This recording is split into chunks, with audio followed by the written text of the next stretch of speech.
ahora que no pasa nada, Sí. tampoco Por eso ganamos porque ya. la próxima semana vamos. Ahí le quité la cámara a la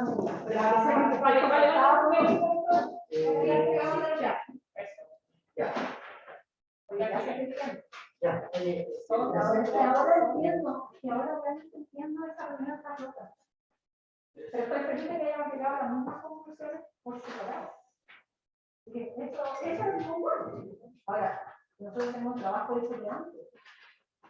Empezamos con los chicos. Y esas cosas que encontramos son valiosísimas. Por el bien de los equilibrios, la verdad. Y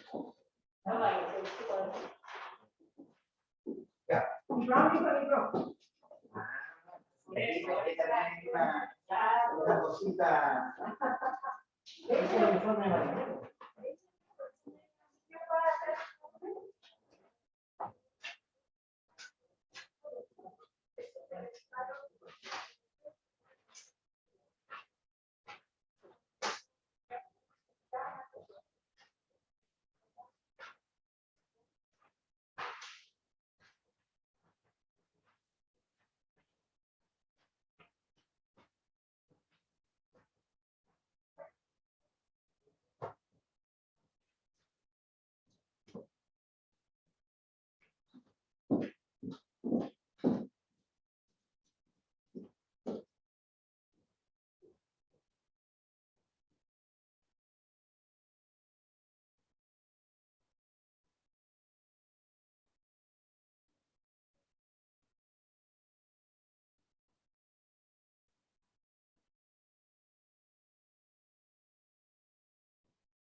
Hola, ¿cómo están? Buenas Hola, tardes. profesora. Hola, profesora, ¿qué tal? Buenos días. Muchas disculpas, pero justo estaba en una reunión y tenía que echar a la gente de mi oficina. Ahora No se preocupe. voy a apagar una cosa que hay un ruido y vengo al tiro.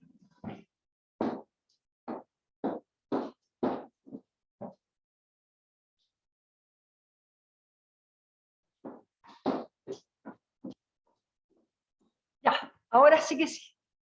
Ok, bueno. ¿Cómo estuvo la clase del martes? Mejor que conmigo, me dijeron. No, profesora, imposible. Son diferentes, profe, son diferentes, no hay por qué comparar.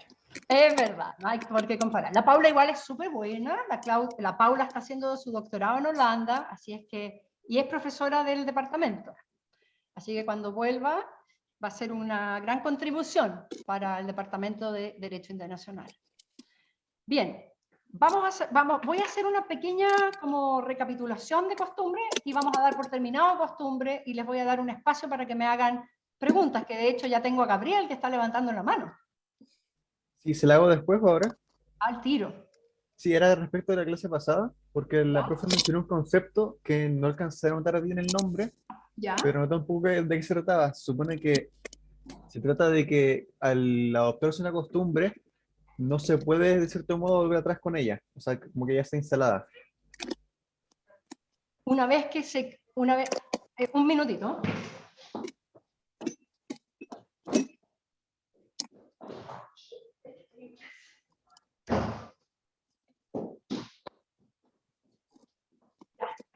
Ahora sí.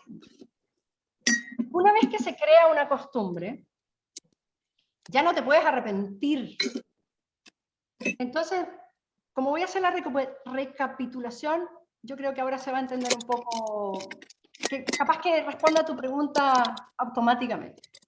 Mira, en costumbre, ustedes habrán visto que es una cosa bien dinámica. La creación de costumbres es un ejercicio de mucho dinamismo, y donde los estados, con sus conductas, con sus actos, pueden ir modificando el derecho internacional. Ahora, hay un proceso por el cual se crea la costumbre, desde la práctica inicial hasta cuando esa práctica se convierte en una práctica repetida por varios estados, se hace generalizada, tiene una cierta uniformidad, no completa, no del 100%, pero una cierta uniformidad, una consistencia, y llega a convertirse en costumbre, y en ese momento pasa a sumarse a el bagaje de reglas del derecho internacional. Y a partir de ese instante es obligatoria, y ahí la pregunta es, ¿para quién? Es una pregunta muy interesante. ¿Para quién es obligatoria la costumbre? Para responder esa pregunta, nosotros tenemos que volver a mirar el proceso de creación de la costumbre, que consiste en acciones, hechos de los estados, y le tenemos que sumar la reacción de los otros estados. Entonces, cuando uno le hace la pregunta de si la costumbre solo obliga a los que participan activamente de la práctica, la respuesta es no. La costumbre también tiene el potencial de obligar a países que no han participado activamente de la práctica. Y aquí viene una cosa interesante. La costumbre va a obligar a todos al final, a todos los que participaron de la práctica y a los que no se opusieron a esa práctica. Y ahí Paula, creo, les debe haber dado un concepto súper relevante para costumbre, que es el concepto de aquiescencia. La costumbre va a obligar a todos los que participaron activamente de la práctica y a todos los que dieron su aquiescencia a esa práctica. Y la aquiescencia no es consentimiento. La aquiescencia es haber dejado que la práctica se realizara sin oponerse a ella. Por eso, el Estado que guarda silencio se va a considerar que está dando su aquiescencia a la práctica. Es más, incluso en la teoría, porque todo esto se ha ido construyendo a través de la teoría, lo que dicen los autores, la jurisprudencia. ¿Qué pasa con estados que no se enteraron de que existía una práctica en alguna parte del mundo que se estaba comenzando a realizar? Y no se enteró este estado, porque es un estado chiquitito, que no tiene grandes medios de comunicación, que no tiene un servicio exterior profesional. Ese estado, si guarda silencio, va a quedar obligado por la práctica, como costumbre. Otra pregunta, ¿y qué pasa con los estados que nacen después de que se crean las costumbres? Por ejemplo, ¿qué pasa con los estados latinoamericanos que accedimos a la independencia en el siglo XIX? Bueno, antes de que Chile naciera como un estado independiente, Argentina, México, etc., ¿no había derecho internacional? No, había mucho derecho internacional, un derecho internacional básicamente europeo. Y entonces cuando Chile se convierte en un nuevo estado de la comunidad internacional, ¿qué pasa con las prácticas y que ya son costumbre y que ya existen? ¿Podría este nuevo estado decir, oye, yo vengo llegando a este juego, entonces yo quiero mirar para atrás y yo me opongo a esa práctica? No puede. Eso dice la teoría y eso dice la jurisprudencia. Entonces, una vez que la práctica nace, los estados que no se han opuesto a ella no pueden rebelarse ex post. La práctica ya existe. Por lo tanto, si yo guardé silencio, di mi aquiescencia a una práctica, se forma la costumbre, no hay vuelta atrás. Eso es lo que de alguna manera quiere decir la Paula. No puedo ir para atrás y decir, ups, se me olvidó, pero yo me quería oponer a esa costumbre, no me había dado cuenta que era tan mala para mí. Fregaste.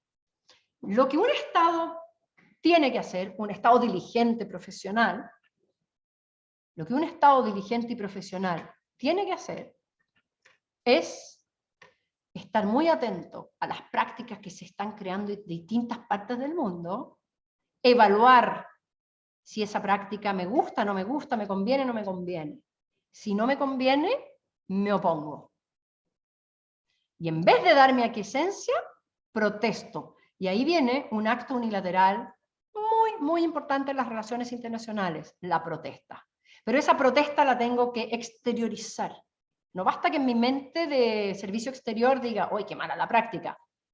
Y ahí viene la manera en que se comunican los diplomáticos, ¿no? Notas diplomáticas.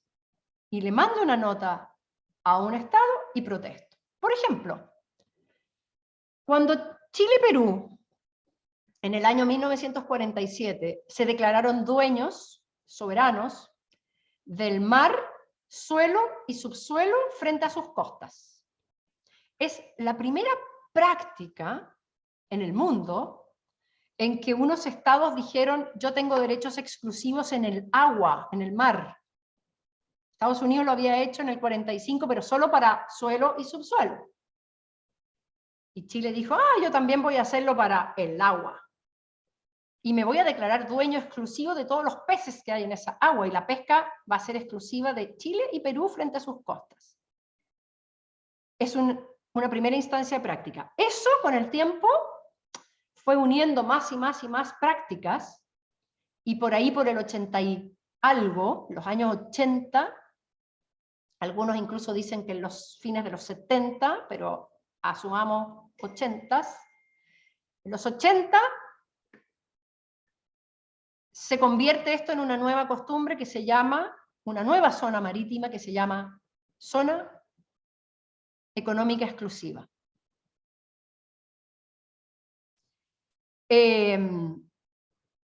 Pero ¿qué pasó cuando recién Chile y Perú reclamaron esta zona económica exclusiva como de ellos?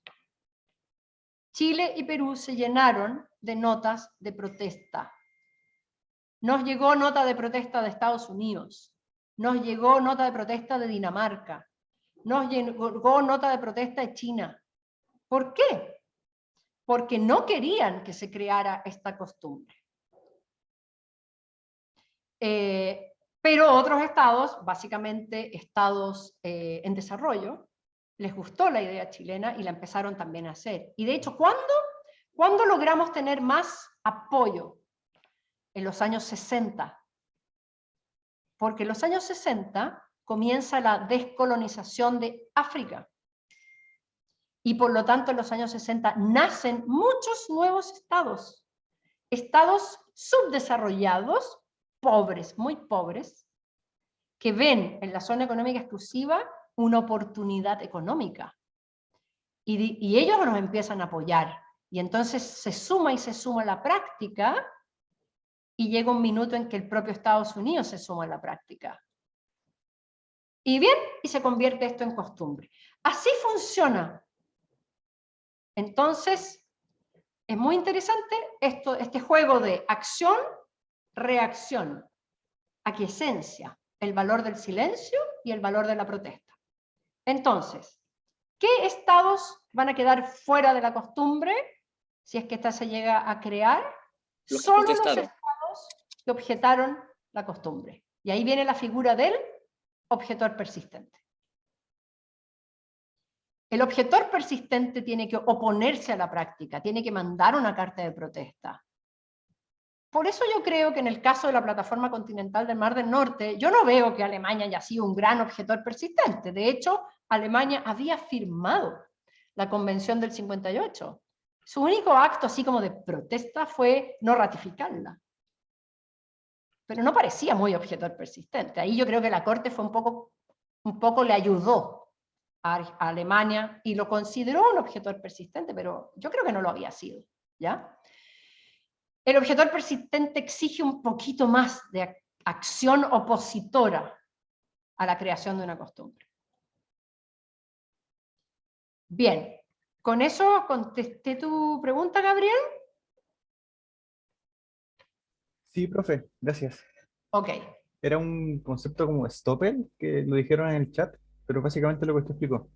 Ah, ya, pero te voy a explicar también el stopper, porque va a salir mucho en este curso. El stopper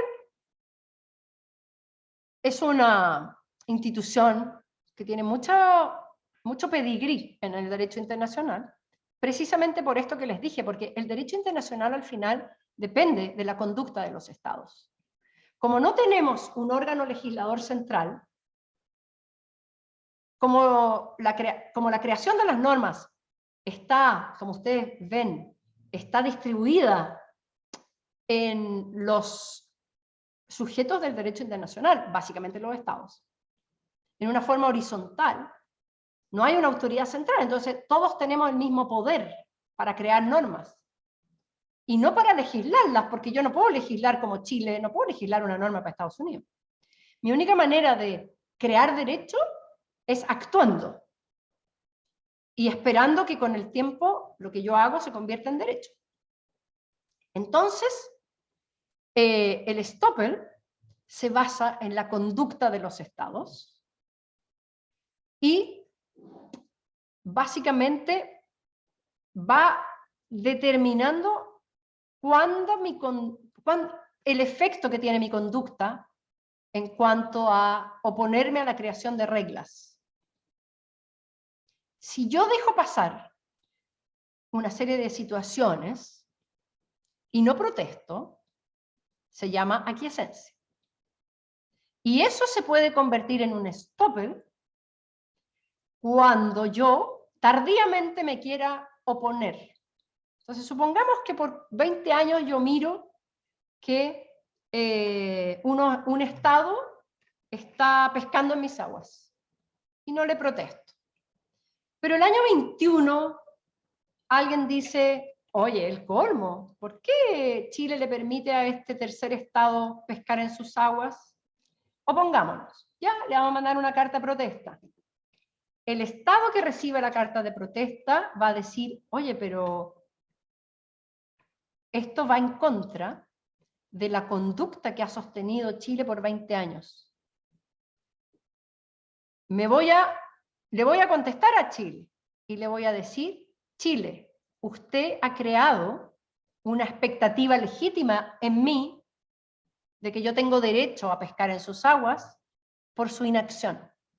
Usted está stopped de reclamarme ahora. Usted creó una expectativa y esa expectativa se convirtió en derecho.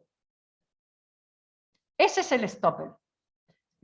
En el fondo también se puede decir que es la doctrina de los actos propios en derecho internacional y que los actos propios generan derechos y obligaciones. Obligación para el Estado que se condujo de una determinada manera, derecho para el Estado que recibió esta suerte de comunicación, esta suerte de expectativa que se le creó, y la regla es, los estados no pueden ir contra sus actos propios. Y procesalmente en un juicio uno hace ver eso y se llama stopper. Stopper como una palabra alemana, más que inglesa. Se escribe E-S-T-O-P-P-E-L. Stopper. Y se dice un estado está stopped, en el fondo está precluido de reclamar cuando dejó pasar el tiempo y creó un derecho para otro. Josefa. Profesora, sí, buenos días. Buenos días. Entonces, como diciéndolo de forma vulgar, como solo para ver si lo entendí, se podría decir que es como algún tipo como de caducidad del tiempo que tenía para reclamar un estado. Bueno, yo creo que más que caducidad, porque la caducidad va muy asociada con la prescripción también, ¿no? Y con el paso del tiempo. Yo hablaría más bien de preclusión. Precluye tu derecho a quejarte. Precluye tu derecho a oponerte. Por eso está tan relacionado con el objetor persistente. El objetor persistente tiene que existir inmediatamente cuando el Estado se da cuenta, o inmediatamente después que la práctica se empieza a realizar. Si llego tarde, me van a decir, oiga, ya pasó su hora, precluyó su derecho a ser objetor persistente, ahora la costumbre ya se creó, así que lo siento mucho. Su inacción tiene un efecto jurídico, y es que usted ahora está obligado por esta costumbre. En el caso de la plataforma continental también hay otro problema. Un primer problema era que yo considero que la Corte en forma muy rápida sostiene o evalúa en forma muy rápida que Alemania fue un objeto persistente. Yo creo que no lo fue. Pero además la Corte hace otra observación que yo creo que es equivocada. La Corte dice, hay reglas en la Convención de Ginebra sobre plataforma que no tienen un potencial normativo. Por ejemplo, las reglas que admiten reservas. Y esta regla de la delimitación, la equidistancia, era una de las reglas que admitía reservas. Entonces no le voy a reconocer potencial normativo. Yo creo que eso es un error. Yo creo que toda regla en un tratado, incluso las que admiten reservas, les tengo que explicar lo que es reserva en todo caso porque no lo hemos visto, ¿ya? Pero en derecho internacional, sobre todo en los tratados multilaterales, aquellos tratados que quieren tener muchos estados parte, por eso se llaman multilaterales, van a obligar a 100 estados, se permite que los estados den su consentimiento al tratado y excluyan algunas disposiciones de las obligaciones que asumen. Entonces, eso de admitir reservas es una manera de promover la mayor participación en un tratado. O sea, promueve de que a veces cuando un Estado no le es satisfactoria una norma, no sea eso obstáculo para que el Estado igualmente se convierta en parte. En el fondo, fomenta la mayor participación. No todos los tratados admiten reservas. Un tratado puede decir, se prohíbe la reserva. Pero la Convención de Ginebra permitía reservas. Entonces, la equidistancia, la regla del artículo 6, era uno de los artículos que permitía reservas. Entonces la Corte dice, bueno, si permite reservas no tiene potencial normativo. Yo creo que eso es un error. Porque de hecho, lo que hay que hacer es ver cuántas reservas recibe. Porque podría haber una norma que permite reservas. De hecho, podría haber un tratado que dijera, todos los artículos de esta convención admiten reservas. Y hay que ver en los hechos, siempre en los hechos, qué es lo que ocurre. Si se interponen las reservas o no se interponen las reservas. Y eso se va a ir viendo en el tiempo. Entonces yo creo que no hay aquí una regla que diga, si un tratado admite reserva, no puede ser costumbre. Siempre hay que ir viendo acción-reacción en el derecho internacional. Siempre hay que darse el tiempo de analizar las conductas de los estados.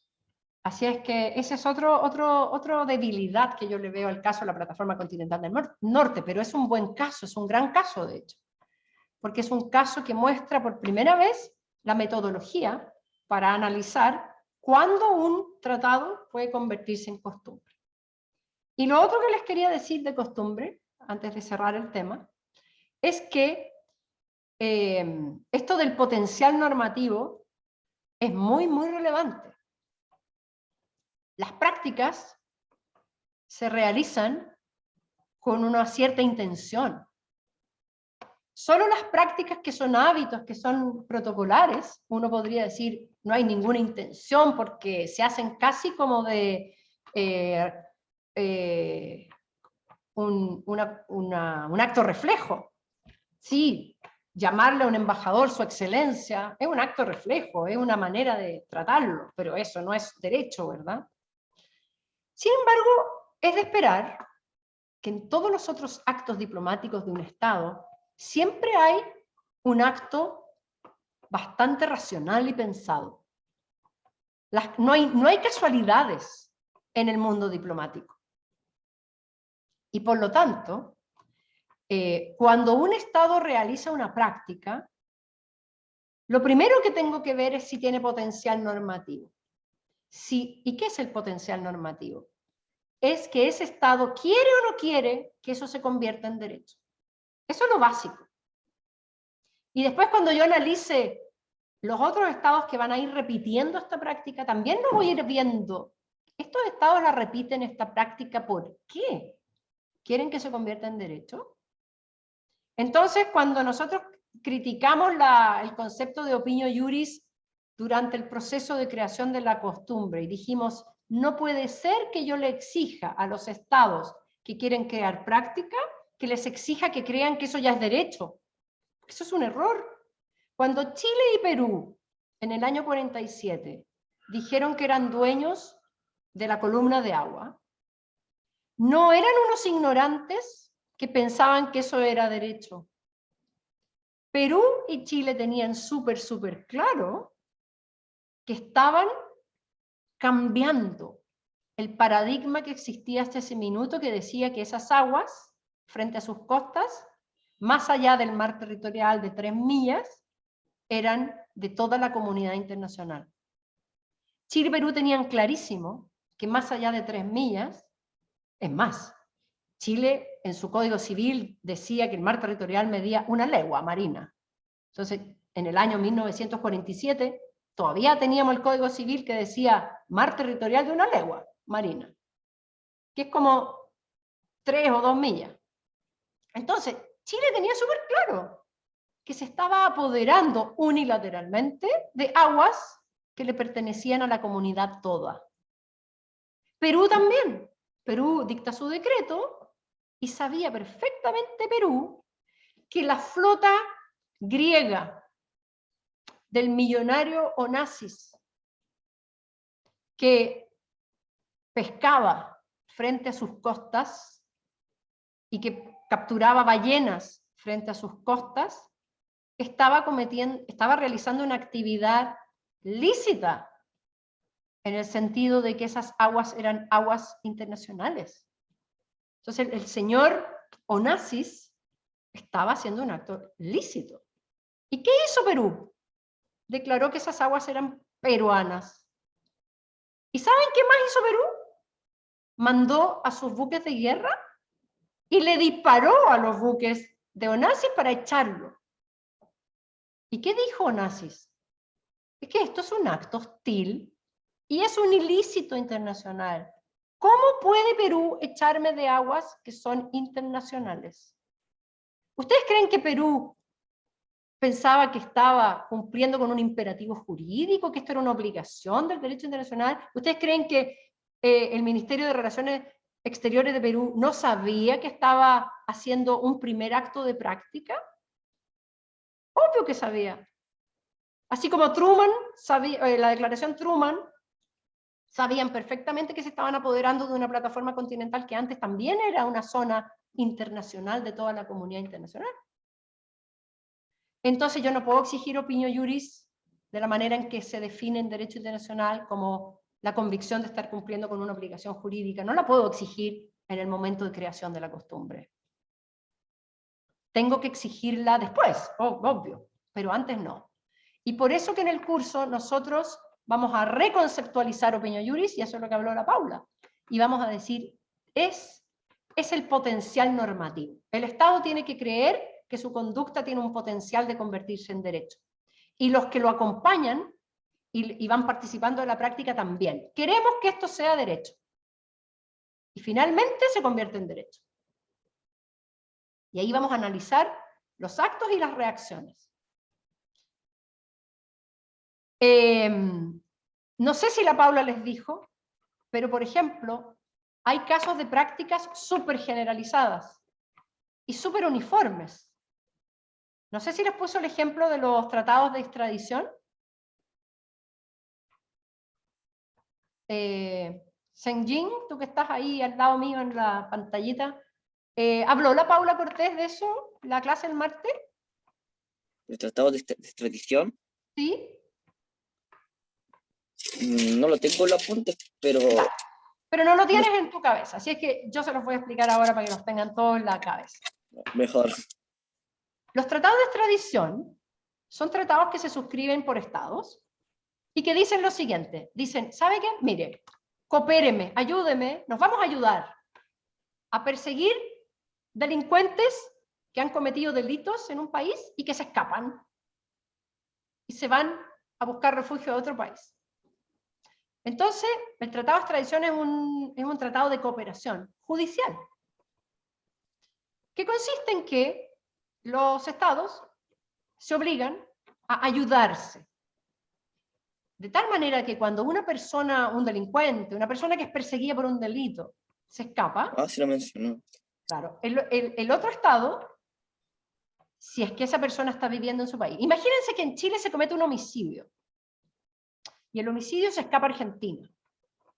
Y la policía, la PDI chilena, revisa todo su archivo y se da cuenta que este señor asesino está viviendo en Argentina.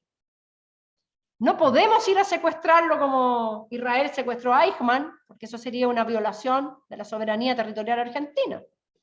Entonces, el tratado de extradición dice, ok, en esos casos Chile le podrá pedir a Argentina que tome detenido al asesino, o al supuesto asesino, lo toma detenido, y si se cumplen ciertos requisitos, lo sube a un avión y lo manda a Chile. Esa es la extradición. Estos tratados de extradición ponen ciertos requisitos, el delito tiene que ser delito en ambos estados, tiene que estar tipificado como delito en ambos estados, la pena tiene que ser una pena de una cierta entidad, porque no voy a andar extraditando gente por una simple parte de la ley del tránsito, ¿ya? Tiene que llevar asociada una pena de una entidad, qué sé yo, pena aflictiva, es decir, entrar en la cárcel. Y además debo mostrar ciertos indicios de buenas pruebas de que esa es la persona responsable, porque no voy a andar tomando detenido a cualquier persona. Bueno, hay 2000 tratados de extradición o más en el mundo. O sea, yo podría decir, hay una práctica súper generalizada. Entonces yo podría tener el argumento de decir, oye, en derecho internacional hay una regla consuetudinaria de que cuando se cumplen los requisitos, los estados le tienen que entregar a las personas perseguidas por delitos a los estados que los reclaman. Profesora, ¿es el caso de Garay? ¿Era similar al caso de Garay, el que se escapó? Por ejemplo, Rafael Garay, cometió una serie de estafas y se escapó ¿a dónde se fue Garay? A distintas partes, pero finalmente llegó, no me acuerdo dónde estaba cuando lo pillaron definitivamente, en Rumania, no sé dónde. También es el caso de este otro señor Chang, otra persona que cometió varias estafas piramidales y se fue a Malta. Ya, estas personas se van, ¿dónde se van? Se van a algún país que no tenga tratado de extradición con Chile. ¿Por qué? Porque si no hay tratado de extradición, ese país no va a decir, oh, se cumplen los 3 requisitos, lo mando. Pero Chile podría decir, pongamos el caso de Chang, que estaba en Malta, podría decir, está bien, no tengo tratado de extradición con Malta, pero Malta, usted está obligado a entregarme al señor Garay, porque hay una costumbre internacional, porque hay 2000 tratados de extradición en el mundo iguales, que dicen que si se cumplen estos 3 requisitos, el país donde el delincuente está, me lo tiene que mandar. Y resulta que no opera así. Cuando estas personas se escapan a un país sin tratado de extradición, no hay obligación y los estados, uno le hace el requerimiento y el estado dice, mira, voy a ver si te lo mando, porque esto es finalmente una decisión discrecional mía, no estoy obligado. Entonces es un caso súper bueno para decir, hay 2000 casos de práctica y aún así el derecho internacional no reconoce que haya una obligación jurídica consuetudinaria. ¿Por qué será? Y la respuesta es porque no hay potencial normativo. Porque en cada uno de esos tratados de extradición, los estados los suscriben, por así decir, intuito persona. Me obligo con ese país, me obligo con Argentina, a que vamos a tener esta cooperación judicial, porque yo confío en Argentina, porque a mí me gusta Argentina, su sistema judicial, porque considero que es parecido al mío, porque confío en que ellos realmente, cuando su sistema judicial me pida a un argentino o a una persona que cometió un delito en Argentina, está funcionando bien. Pero no voy a suscribir un tratado de extradición con Corea del Norte, porque Corea del Norte no me merece seguridad de que su sistema judicial respete el Estado de Derecho y los derechos de las personas. Por lo tanto, no lo voy a suscribir. ¿Ven ustedes entonces, todavía en el ámbito de la extradición, la práctica no tiene potencial normativo para generalizarse? Por eso que ahí hay un buen número, es un número representativo, pero le falta el elemento que permite aseverar que esa práctica se puede convertir en costumbre. ¿Y cuál es lo que le falta? La intención de convertir esa norma en norma general. Los estados suscriben los tratados de extradición como una norma particular, entre ellos, solo entre ellos, no tiene potencial normativo más allá del tratado. Y a eso le vamos a llamar no tiene opinión juris. ¿Ok? Bien. Vamos a ver las preguntas. Vamos a partir con Martina. Seguimos con Montserrat, seguimos con Gustavo y terminamos con Josefa. Vamos Martina, tu pregunta. Profe, es que en el texto el que sale en el syllabus de Shaw, de International Law, al final habla de los tratados contratos, ¿le llaman? ¿Ya?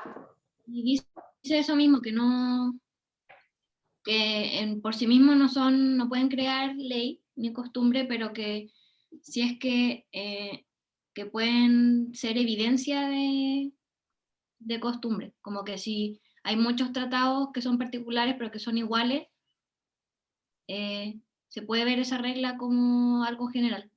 No sería esto, es que todos ponen así las mismas condiciones para extraditar. Claro, los tratados contratos son restringidos en su número, porque son con otro estado. Le vamos a llamar tratados bilaterales, y establecen normas específicas para ellos. En principio uno diría, no son lo mismo que un tratado ley. El tratado ley es el tratado que quiere codificar el derecho, que quiere convertirse en la norma que va a regular esta materia en el mundo, como ha sucedido en derecho al mar. La Convención de Ginebra era un tratado ley, en el sentido que quería regular la plataforma continental para el mundo. No le resultó mucho, pero eso quería la Convención de Ginebra del 58. Ahora, lo que dice Shaw es, ok, puede haber tratado particular, y eso no dice que no puedan convertirse en costumbre. Pero voy a tener que mirar muchos actos, instancias de que muchos tratados suscriban esos tratados ley. ¿Ya? Así que en principio lo pueden ser. Los tratados de extradición son tratados contrato, perdón. Tratados contrato. Típicamente, porque son con otro estado y punto. Pero aquí vemos que a pesar de que son muy generalizados, les falta una cosa. Les falta el potencial normativo. Siempre que se suscriben, los estados lo hacen como una excepción a su poder discrecional de que cuando alguien te pida a un delincuente, tú digas no. ¿Ya? Y por eso, porque son así, son una excepción a la discreción, y los estados no quieren abandonar esa discreción, no tienen potencial normativo. Pero si se ve como que todos los tratados tienen más o menos el mismo contenido, como ya las mismas condiciones, por ejemplo, para extraditar, ¿no se podría decir que hay como un acuerdo general?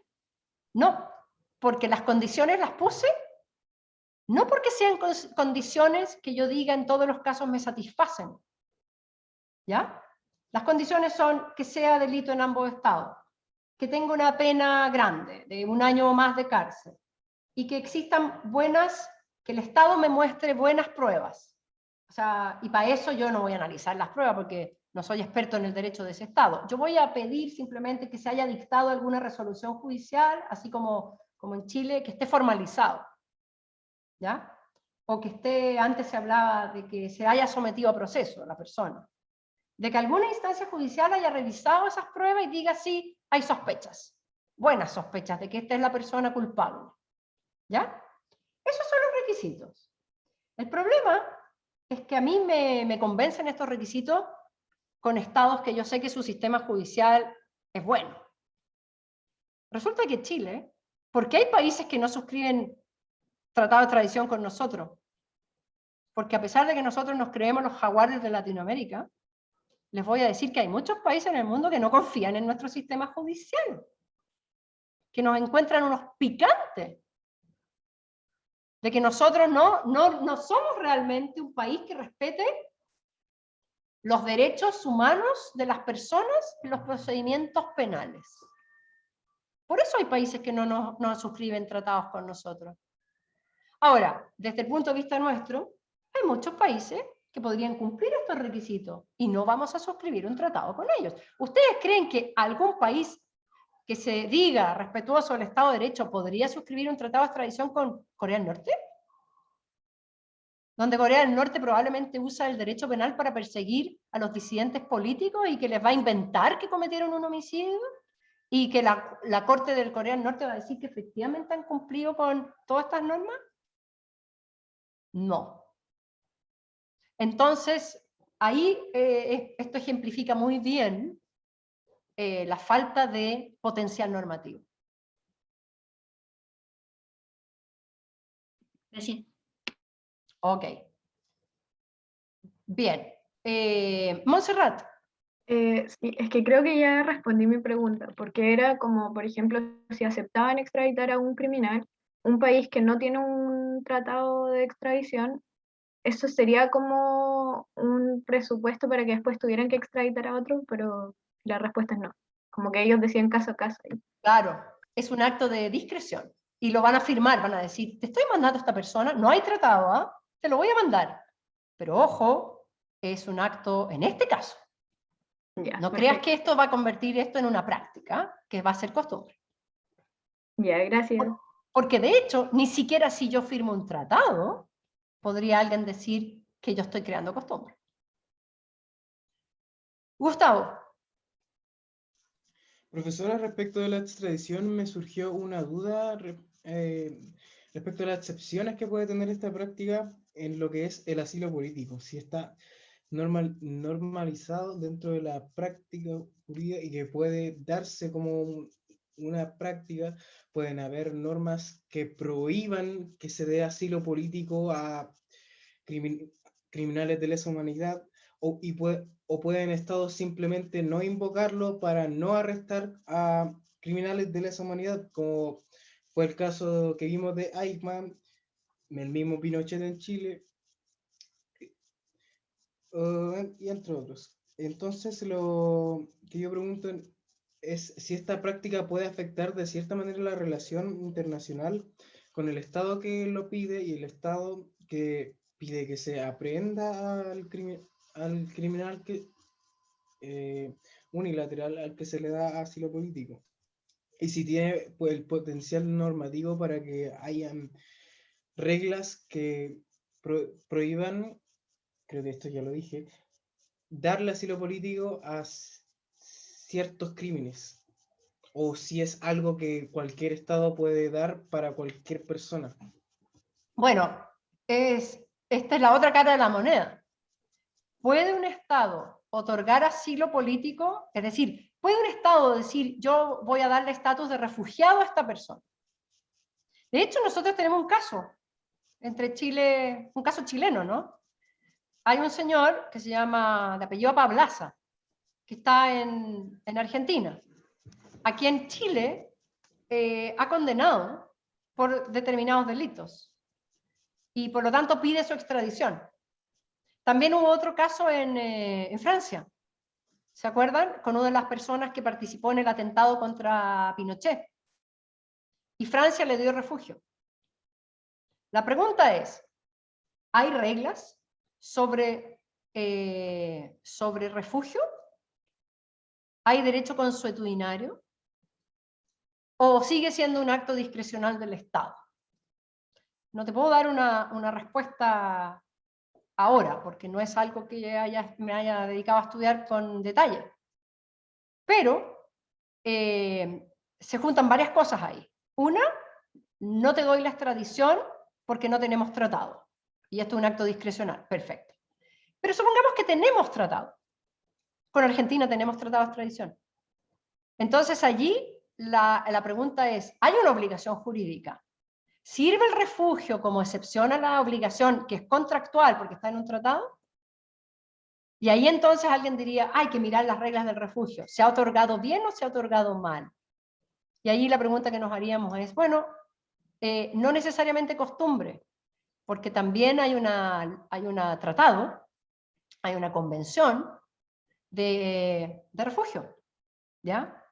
Y por lo tanto, ahí a lo mejor no vamos a estar en un problema de costumbre contra tratado. Capaz que estemos en un problema de tratado contra tratado, ¿ya? Argentina entonces le conviene mucho más, en vez de tratar de descansar en que hay una costumbre sobre el refugio, simplemente decir, yo estoy cumpliendo la regla del Tratado de Refugiados, que me da derecho a mí a determinar si esta persona cometió un crimen político o no. ¿Ok? Bien. ¿Y Josefa? Sí, profesora, disculpe el ruido, como que sonó la sirena de las 12. Con respecto a la materia que hemos visto hoy día, le quería preguntar qué opina y si estudió, si en verdad quizás no tiene relevancia la noticia de creo que diciembre del año pasado, de esa de los 11 barcos pesqueros chinos que transitaban por la zona económica exclusiva de Chile. Sí.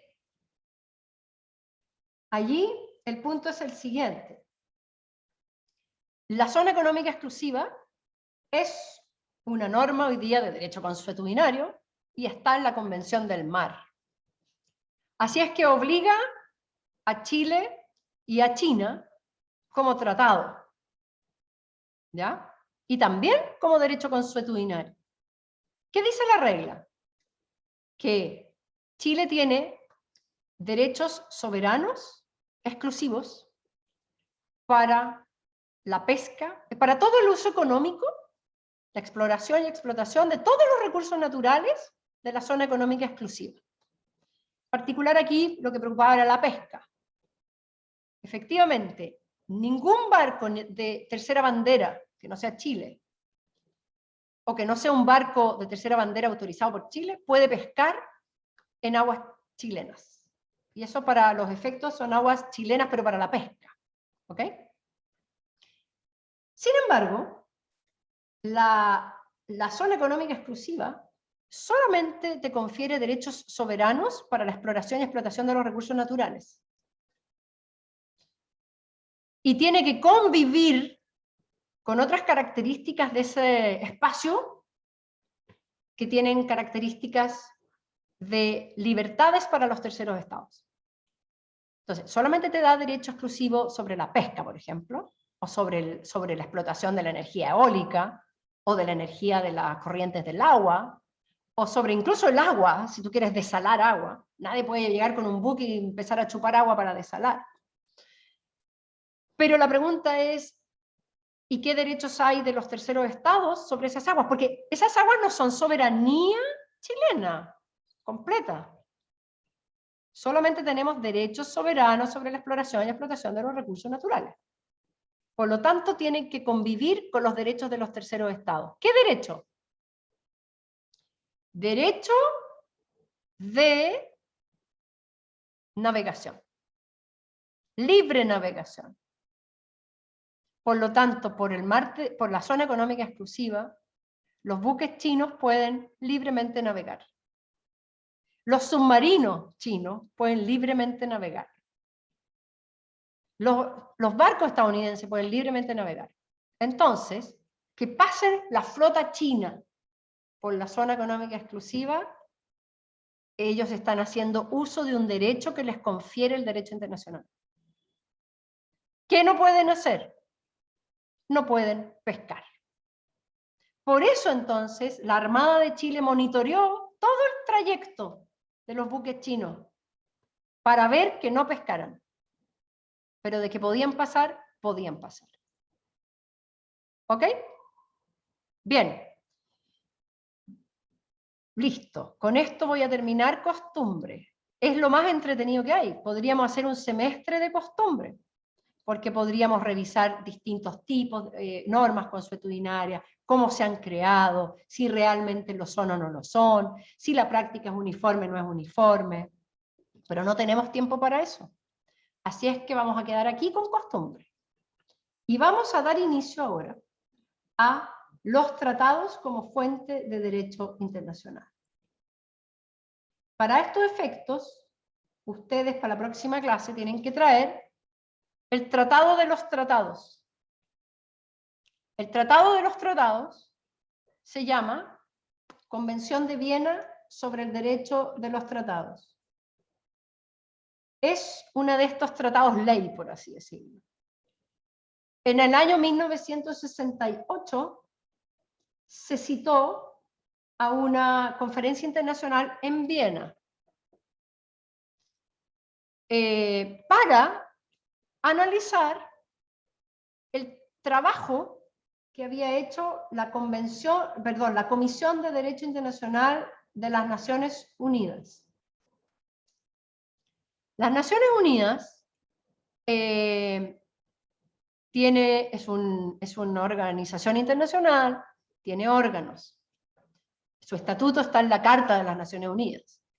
Y de los órganos más importantes que ustedes conocen, ¿verdad? Está el Secretario General de las Naciones Unidas, está la Asamblea General de las Naciones Unidas y está el Consejo de Seguridad de las Naciones Unidas. La Asamblea General es, podríamos decir, el órgano más importante, no es más importante, a la par con el Consejo de Seguridad, pero es el órgano más amplio de las Naciones Unidas. Y puede ver todos los temas que quiera. Su manera de actuar es a través de resoluciones. En la Asamblea General están representados cada uno de los estados parte. Así es que si es que las Naciones Unidas tiene 195 estados parte, en la Asamblea General están los representantes de estos 195 estados. No sé exactamente cuál es el número hoy, pero debe oscilar entre 193, 198 estados parte. Aunque ustedes no lo crean, hay estados que no son parte, pero son muy poquitos. ¿Ya?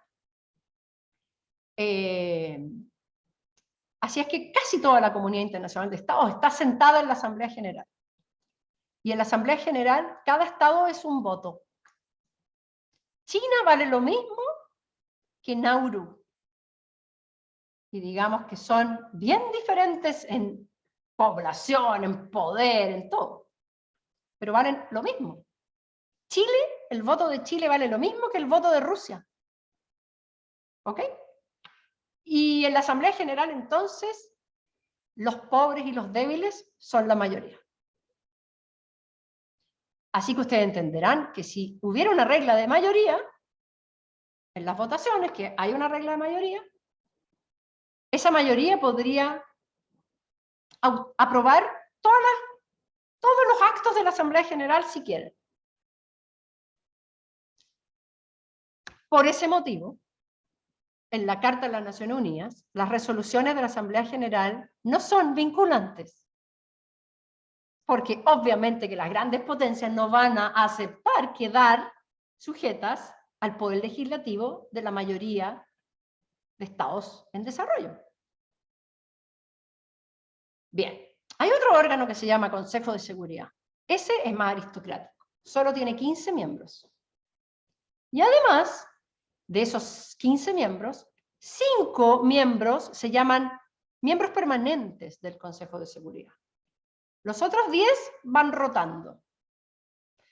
Pero hay 5 siempre permanentes. ¿Quiénes son?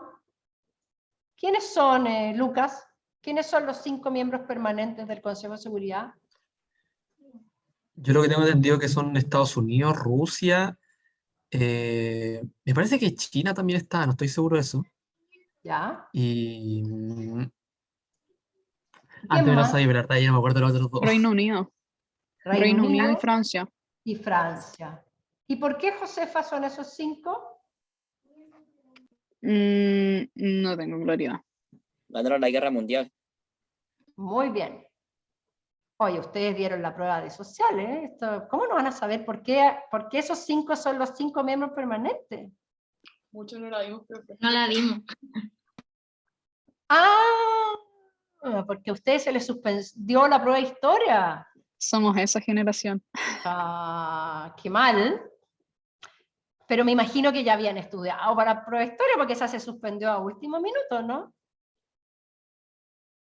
Ya, pues. Entonces voy a asumir que eran buenos para la prueba de sociales. Ok. Estos 5 miembros permanentes son los miembros permanentes porque la Carta de las Naciones Unidas se crea, o sea, la Nación Unida se crea el año 45. Entonces, son los estados que tenían poder después de la Segunda Guerra Mundial. Son los que ganaron la Segunda Guerra Mundial y en los que cayó el poder después de la Segunda Guerra Mundial. Por eso no está Japón, porque Japón perdió la Segunda Guerra Mundial.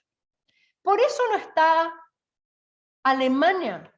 Hoy día todo el mundo ama Alemania, admiran a Alemania, y Alemania tiene N poder, y todos aman a la Merkel, excepto en Alemania. Y entonces uno diría, ¿por qué no está Alemania? Bueno, porque no era quien tenía el poder después de la Segunda Guerra Mundial, porque perdió la Segunda Guerra Mundial. ¿Por qué no está Brasil? Bueno, porque el país más grande del mundo no era lo que es hoy en el año 45. ¿Y por qué no está la India? Bueno, porque tampoco en el año 40, ustedes verán, la partición de la India en ese momento era probablemente colonizado por el Reino Unido, ¿verdad? Por lo tanto, no era la potencia que es hoy. Así es que lo que muestra esto es el orden internacional de los años 45, de los años 50. Y no se ha reformado, porque para reformarse se necesita un quórum, se necesita el voto positivo de estos 5. Estos 5 permanentes tenían el poder en el año 45 y dijeron, como nosotros tenemos el poder, nosotros somos permanentes en el Consejo de Seguridad, y el Consejo de Seguridad también votan, y el Consejo de Seguridad, sus resoluciones sí son vinculantes para todos los miembros de las Naciones Unidas. O sea, este es el poder legislador de las Naciones Unidas. Entonces, ¿qué dijeron estos estados? Como nosotros somos los top de la política internacional, para que una resolución del Consejo de Seguridad sea aprobada, tiene que ser aprobada primero por un quórum especial, que es 9 de 15. ¿Ya? Pero además, en esos 9, tiene que estar el voto positivo de los 5 permanentes. Por eso que se dice que los 5 permanentes tienen veto. Basta que uno se oponga y no pasa nada. Ok. Y entonces, yo les hice toda esta introducción de la Naciones Unidas porque vamos a estudiar un derecho que es el derecho de los tratados, que se creó no en el Consejo de Seguridad, sino que partió con un acto de la Asamblea General. La Asamblea General tiene entre sus funciones codificar el derecho internacional, ayudar a que se promueva el derecho internacional. Entonces ustedes verán que los países del mundo, los 190 y tantos, ellos pueden tener mucha intención de crear derecho internacional. Y tienen un órgano asesor. Ese órgano asesor se llama CDI, Comisión de Derecho Internacional, es una comisión de 35 juristas. Y ellos reciben un mandato normalmente de la Asamblea General, para codificar el derecho. Y en el año 68, la Asamblea General, perdón, antes, en los años 60, la Asamblea General les dijo, oye, comisión, por favor trabajen un tratado sobre los tratados, porque queremos reglas, queremos el código de los tratados. Y empezaron a trabajar, y esa comisión entregó un borrador de convención, y la Asamblea General llamó a una convención internacional, una conferencia internacional, perdón, llamó a una conferencia internacional en Viena, y se juntaron todos los países, y por 2 años se negoció un tratado.